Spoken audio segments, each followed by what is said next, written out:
Welcome to the third lesson on the four-part division of the land of Israel. And today we're going to look at the Rift Valley and the Transjordan.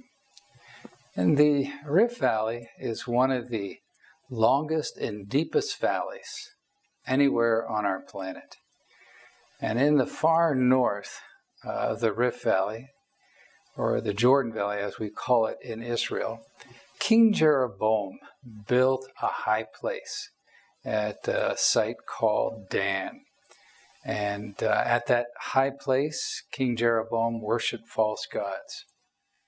And that high place continued to be used for over 1,000 years, all the way up to the end of the Roman period.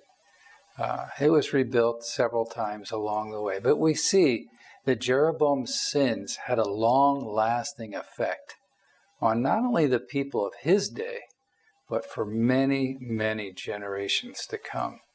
So we should take heed, lest we think that our sins don't affect the people around us.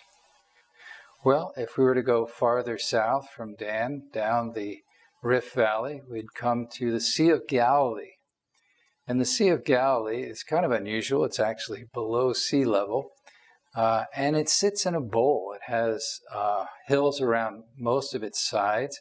And because of that, we have some rather unique weather patterns that form on the Sea of Galilee. And storms can come up quickly, as we see in Mark chapter 4.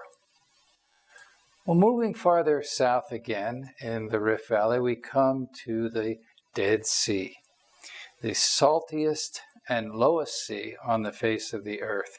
And as you can see in our slide here, the area is quite desolate. And finally, we're going to go over to the Transjordan. We'll take a look at one of the best preserved high places anywhere in the world, a high place that was built by the Nabateans. And this high place was very well preserved because it was built out of solid rock. It was carved away from the top of the mountain, and when they got done carving, this is what was left, this high place. So that's what we're going to be looking at today, the Rift Valley and the Transjordan.